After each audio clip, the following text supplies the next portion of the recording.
Hello, welcome to Season 11 of The Horrific Podcast. We're two friends who live in different places but share a love for scary movies. This season, in each episode, we will not both watch the same movie on our own and then record a conversation together about it later. We have 10 previous seasons of doing exactly that, and it's time for something new. This season, each episode will focus on a larger horror topic, trend, or maybe even rumor. We'll speculate about upcoming movies, debate genre definitions, and do our best to apply the perspective of two people who have watched way too many horror movies to different types of horror media. Thanks for coming along for the ride.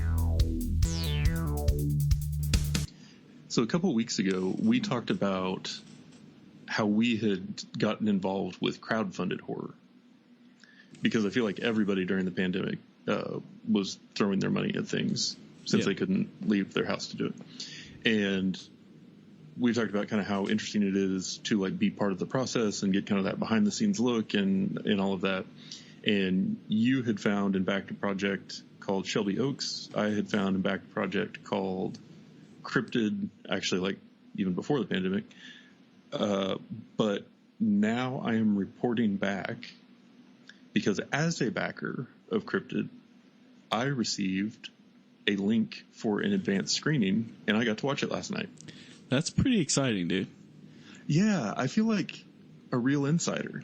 Like, I know that this is only because I donated money to something. Yeah. But I'm going to choose that because I am a horror movie podcaster, that's why I got to do it. Well, I believe it. So, yeah. But anyway, I guess just because I'm such a big deal now, I figured for this episode you could interview me. Yeah. And just so you know, I'm the best interviewer in the world. Oh, I'm aware. That's why I chose you. Thank you. Thank you. I am the most prominent guest we've had thus far.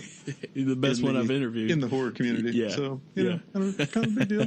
Just saying. That's exciting, though, about, because at one time, didn't we think, like, we don't know if this is still going to happen?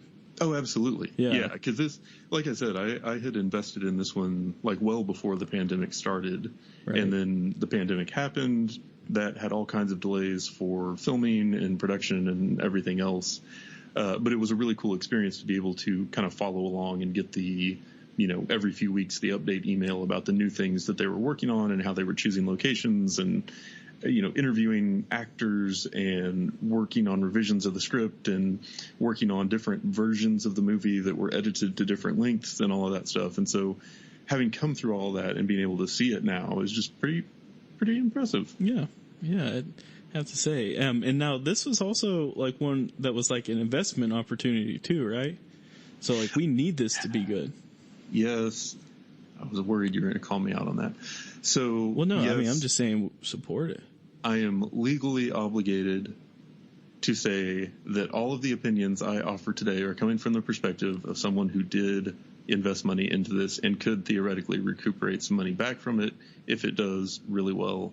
But also that would rely on me remembering my password to Start Engine. Yeah. Which I would say is maybe a 50-50. Yeah. Also, like, if you're coming at our because I'll go down with you, dude. You know me. I'm down. And ride or die. Yeah. And so, like, if you're coming at us on a podcast that we make zero money on and lose money every single month, then you really need more things to do. I welcome it. So bring it on, bitch. Sorry.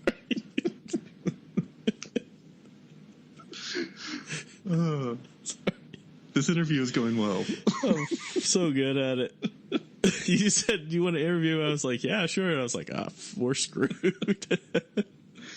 But yeah, so just to set the scene a little bit, this is not a thing that I got to see in a theater. I had to watch it by myself at home on a computer. So I did actually hook my laptop up to the TV and I turned off all the lights and I got popcorn and a tall boy Miller Lite, and I just sat down and took it all in. And that's a pretty good way to watch a horror movie. Just saying. I'm couldn't agree more. You hit all the marks. Yeah. And you can like pause it if you have too many beers and you break the seal or something, you know? It's like, it's just a perfect situation. Yeah, no pressure. Yeah. So when you started, like when you were getting prepped for it, did you actually get like a little giddy? And also, did you make popcorn out of the popcorn maker I got you? So one, yes, I was getting very excited about it because I've been thinking about it all day. Sarah had to travel on a work trip, so I knew I was going to go drop her off at the airport and then come back and do that. And so during the day, I was doing all my chores, like getting everything done around the house. Because I'm really bad about, like, I sit down to watch a movie and then I get distracted because I'm like, well, I could, start dishes while I'm doing this, or I do a little laundry, whatever. I just got all that done, so there was no distractions. And then I did not make popcorn from the popcorn maker you got me. I finished a bag of Smart Pop because it was already open and I didn't want it to go stale. Well, hey, first off, I respect that. That was a smart decision. But second off, I was literally just at your house and there was, I guess maybe you had to clean up after our mess. Never mind. I was going to make fun of you for having to do chores when it was like your guys' house is spotless. Well, it takes a lot of effort to keep it that way. Yeah, I wasn't saying it's not. It's just you come to mine and you're just like, oh my God. Like I cleaned up before we left and I still got home and was like, this house is a wreck.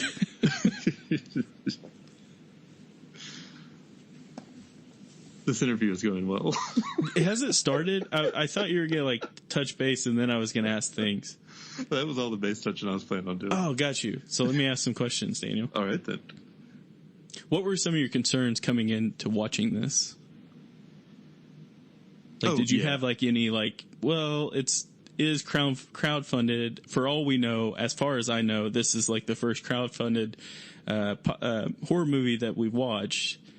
So sure. Did you have like, oh man, I know that the thing is you put the money into it, a few years ago.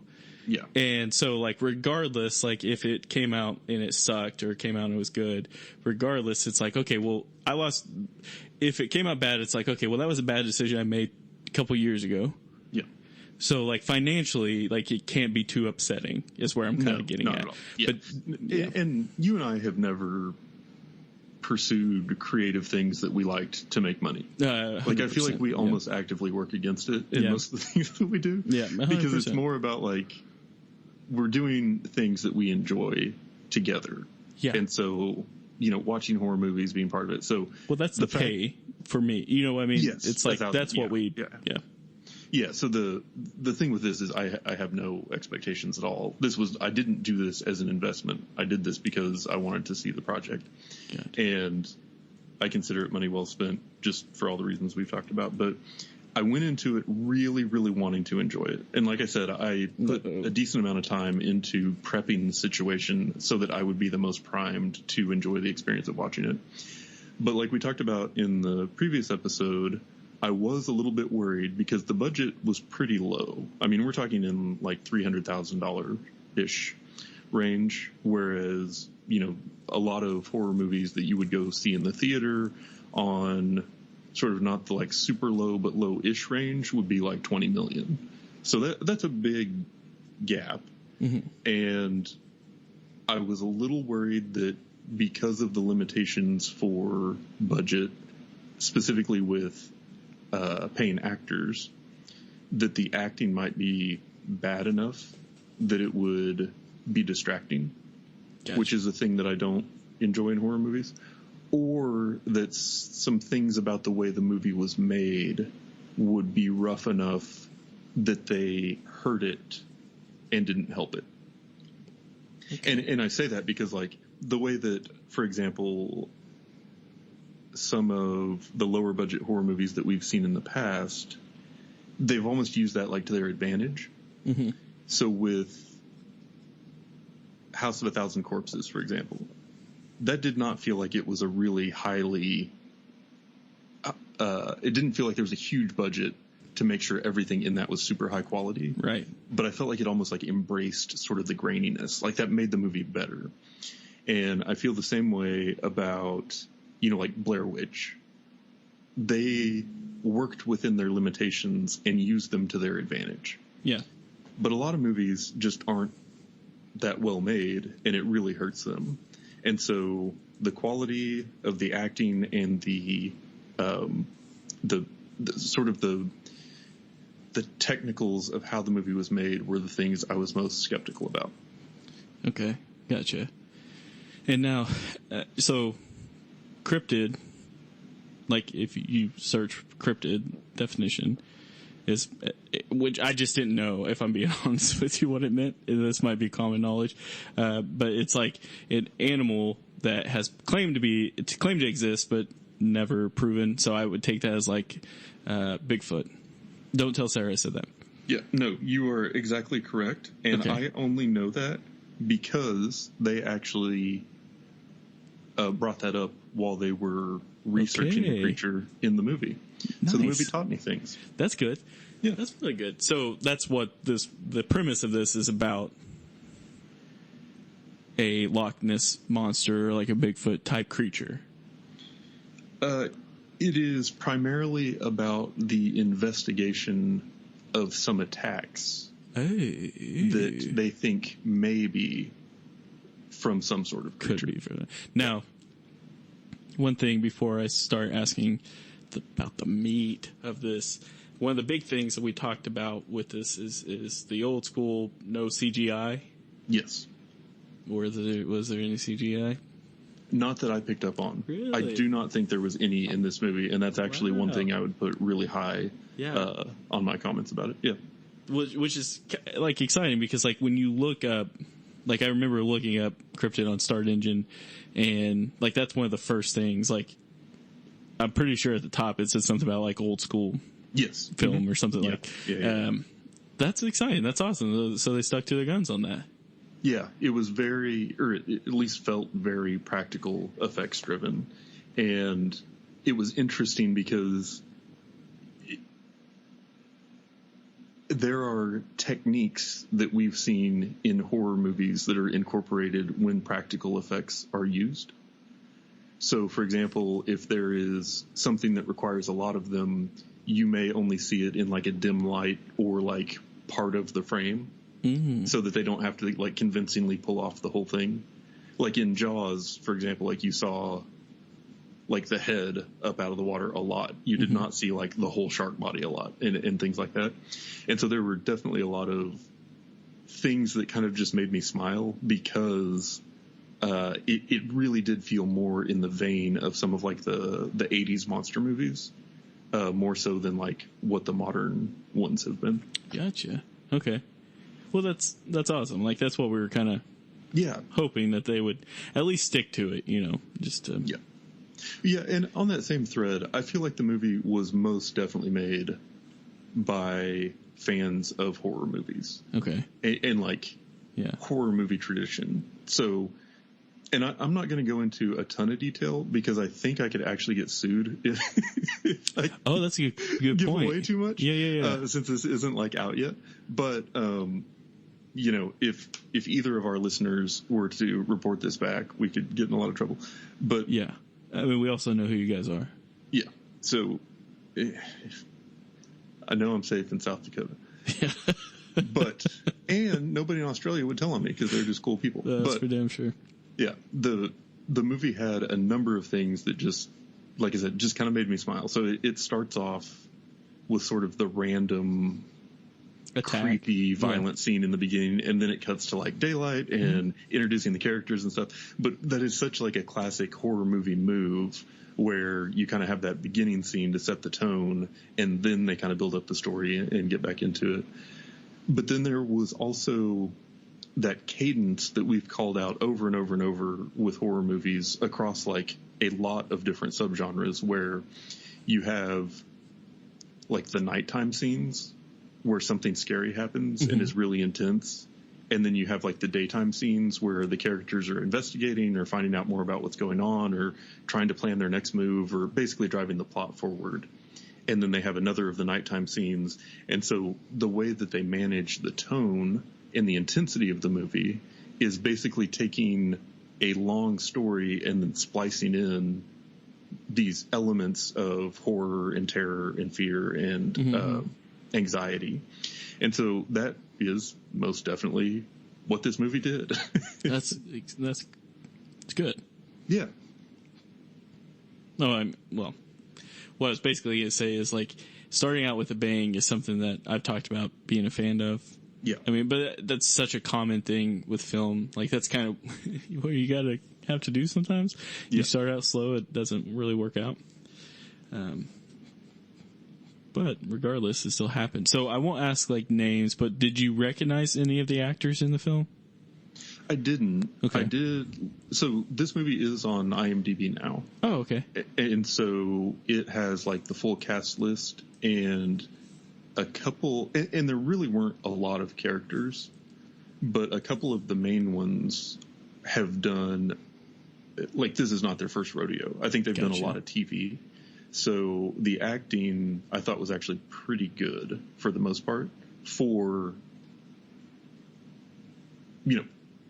they played the parts. You know what I'm saying? Gotcha. Now, what's the plan for, like, posting this to everyone? Or, like, is it going to be streamed, or do we know? So I don't think it's been fully decided yet. I think that the last I heard was looking at different distribution companies and distribution plans. Hey. And I believe they were attempting to do, like, at least a limited theater run first before getting into streaming stuff. Okay. And something that you and I just talked about was about how I really like the houses and scenery in Maine. Yeah. And I've never been there. It's just based off of movies. And this is based in Maine. Yeah. Is it beautiful? It is beautiful. It also very explicitly takes place in, like, October. Oh, my God. So it's Maine around Halloween time. Oh, my God. It's in your bag. I'm giddy. I'm not just saying that. I'm excited. I got goosebumps right now. Yeah. That's exciting. Since I'm the interviewer and I control this interview. Yes. Do you want to tell them why I didn't watch this with you? I got too drunk. We partied a little too hard. We did. You were only in town one night, and we made the most of it. Yeah, the first place we went to had shot and beer combo. What are you gonna? I'm not gonna not take that. It's so funny in retrospect because we were talking about, like, oh yeah, I have the link, I can watch the movie, and I can't share it, but if you're here, we can watch it together. So we'll head back early. We'll watch it. Yeah, that didn't happen. Yeah, well, we did head back a little earlier than normal, but. Yeah. Oh, good Lord. Yeah, we were all just basically nodding off. It was like 11 o'clock or so. Yeah. It was a good time, though. Yeah. Regardless, I wouldn't change it, but that's exciting, though. Yeah.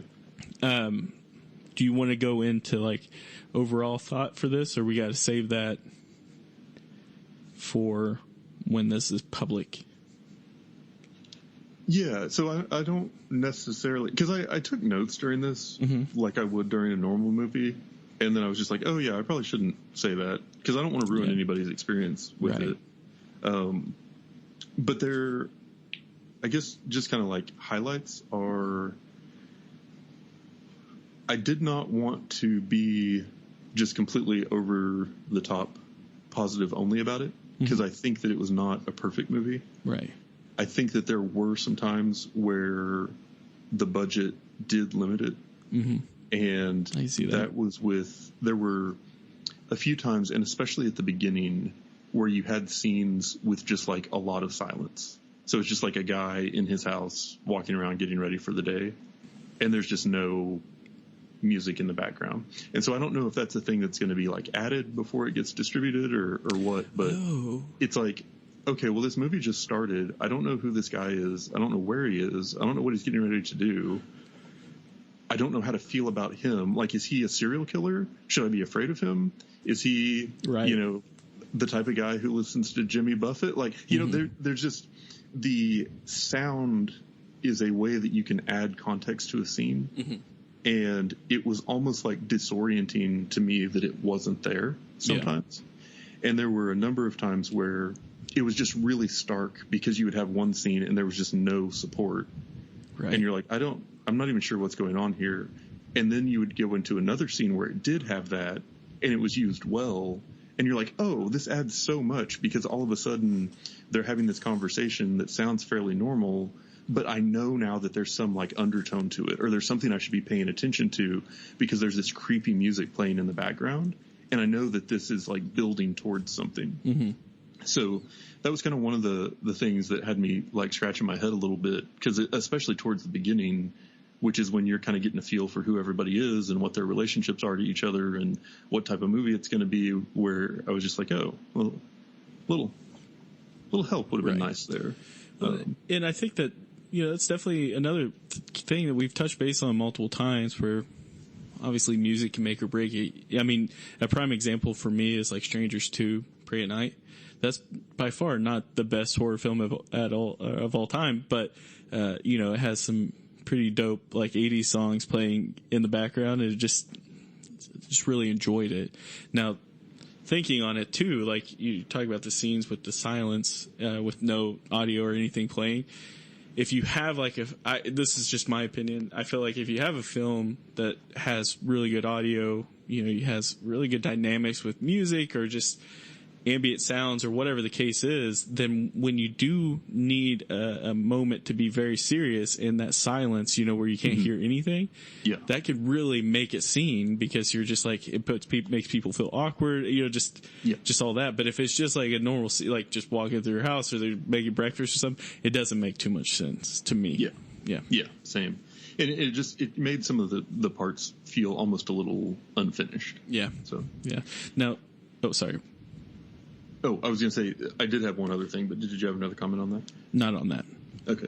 So the other thing I was going to say is there were a number of times where the dialogue was mixed way too low. And I don't know if they just, like, the microphones weren't close enough or what, but there were a couple scenes where I just could not even make out what was said. Yeah. Well, that actually kind of goes into my next question.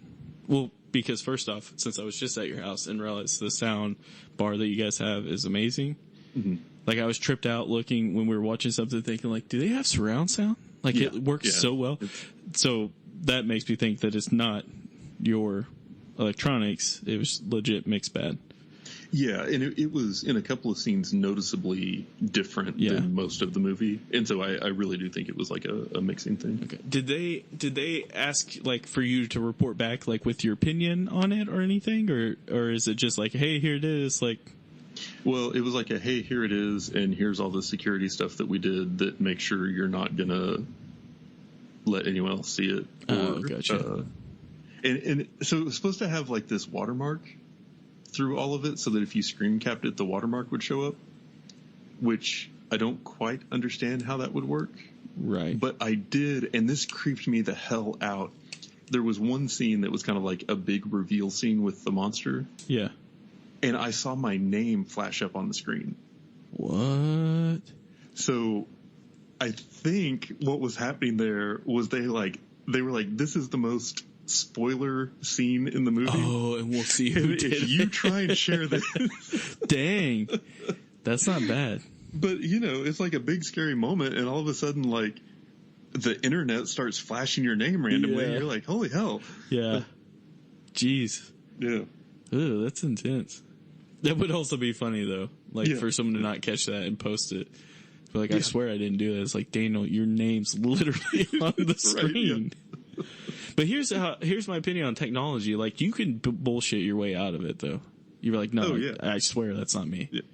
Yeah. I was like, I don't know why someone else photoshopped my name onto it. But, Can you explain to me why it's how your watermark works, and then they can't, and then you're out. You're good. Yeah. I'm a lawyer. It's a deep fake. Mm-hmm. Yeah. That's crazy, man. That's exciting, though. So, overall, when this comes out, legit can't wait to watch it. Yeah. Just one, to support homie. Word. Two, because it does sound interesting. I mean, like, even the storyline that's on IMDb, like, it says, a small rural town in Maine is shocked by a mysterious animal, leaves a local resident brutally ripped apart, deemed to be random bear attack by town officials. Freelance journalist Max Frum suspects it might be something more. It sounds interesting. Yeah. It most definitely had, and I meant to bring this up when you talked about it being set in Maine, some very, like, Stephen King-y vibes. Good. Good. And so I think that was definitely like a huge influence. Mm-hmm. But this was very much like a sold out creature horror. I mean, it was what it said that it wanted to be. Right. I think that it had a little more story as far as like background on the characters than was needed. Because there were some storylines that I think you kind of could have cut out a little bit and saved some time. Because it did go like just over 2 hours. And there was kind of a long stretch in the middle before things really kind of picked up towards the end. And I understand what it was doing. It was trying to develop the characters and make you care about them more. But it was just like a long stretch without any of those creepy scenes interjected to throw you off. So, yeah. But overall, I found it easy to watch. I felt like the pacing was pretty good. And even though it covered a lot of ground, it kept moving pretty well. It wasn't like a lot of the scenes went on so long that I got tired of them. Gotcha. And so I think it will be an easy one to watch and that you will enjoy it. And I hope we have a chance to go see it in a theater together. Yeah, that'd be good. That'd be awesome. Just a very last one, and I should have probably asked this earlier, but one of the things we talked about, being able to save money with some horror films, like with Blair Witch, we were just talking about, because that's a small budget film that made a ton of money. One of the ways they were able to save it is you don't have like a ton of extras. It's like right. Just the limited. Was that kind of the concept with this? Because it's a small town in Maine, yes. Basically. So there weren't a ton of non-paid actors. Correct. There were just a very small handful of people that had lines, and not a lot of people in the background. Not a lot of big scenes, of a crowd or anything like that. So, gotcha. But yeah, so I think that is most definitely part of it. And that it reminded me almost a little bit of, like Evil Dead, where you've got this whole movie and it's just a couple of characters, but you really are spending the time with them and thinking about them being able to survive what's going on and stuff. So, gotcha. Yeah. Nice. And then I got one final thing. Uh-oh. So a big part of this was, you've got these reporters who are investigating because they think that there's something more going on. And then local government is trying to just tell everybody that it's a bear attack. And then at one point they say that they've caught the bear. You see like the headline that says, oh yeah, it's a bear attack. Now we've caught the bear. Everybody's safe again. Mm-hmm. And that made me think back to one time, a long time ago, I was listening to news on the radio. And there was a guy who was talking about, just these are kind of a quick shot through the headlines for this week. And one of them was a story about a goat in a national park. And they said the goat had actually injured some hikers. And then it says the goat was caught and put down. Okay. And then the guy doing the show says, the goat or a goat? And then he just went on reading the rest of his news stories. But that's always stuck with me. Oh, gosh. I only hope that the monster in here is a goat. The bear or a bear? Anyway, that's the thing. Don't trust the media. Yeah, that's for sure. That's for damn sure. That's for dang sure. What, do you have any closing thoughts on this? The only other thing I had in my notes that I didn't bring up that I wanted to was that the gore effects were really good. Which means it must have been even better because it was not CGI gore effects. Yeah. Yep. And that's why it stood out to me for sure. That's awesome. Do you think that means they really cut legs off? Oh, yeah. Good. I mean, you can't fake that. Means legs were cut off, people. I got it out of him. I'm an interviewer, dude. So good. It was arms the whole time. Dang.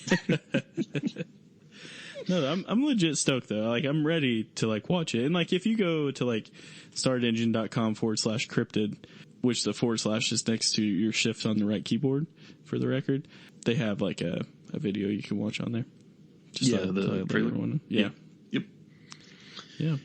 Yeah, so we can check back in on it if it is available other places, but it was kind of cool, especially just because of the history that I had with it, of seeing this go from basically an idea on a website to all the background info of them trying to hire people and then making trade-offs on how much budget to spend on these different things, to figuring out how to navigate COVID and still make a movie despite all the changing regulations and everything, to the weather not cooperating, to everything else. And it was really cool just to see the thing that came out of all of that at the very end. Yeah. No, it was also saying that this is what they're gonna shoot for is to put it out on all the film festival circuits. So Sundance and Berlin and South by Southwest. Maybe you watch it. That'd be fun. That'd be dope. That'd be a lot of fun. Yeah. Canes, they're going to try for it. And if that's the case, then you're looking at I don't know if they'll, since we're already in May, which is Canes is May, or if they'll, start with some in August. Cause I know Sundance is in January. But it says it's going for it. And then then it talks about, if it sells licensing rights, it would be available on platforms like Netflix, Amazon Prime, Hulu, iTunes, if it does. So yeah, exciting stuff. That's we'll awesome, keep you updated. Dude. Yeah, we'll let everyone know. If anyone has any others that from Start Engine or Kickstarter or whatever that you've done, let us know too, so we can check it out and let us know about the exciting options in the future. Faux show. And that's it for today's episode. If you've listened this far, then thank you, and we hope you've enjoyed it.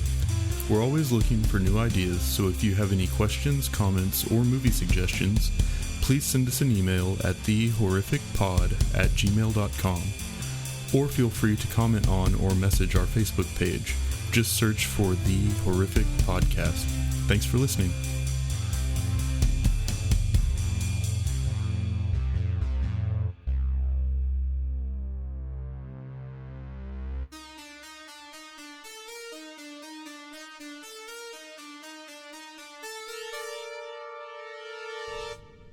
On a scale of 1 to 10, how was my interview? What do the numbers mean? 6 is high, 9 is low. I think I'd give you a 6.5. That's what I'm talking about. Yeah, I did good. Good. Thank you. I'm proud of that. We work well together. Mm-hmm.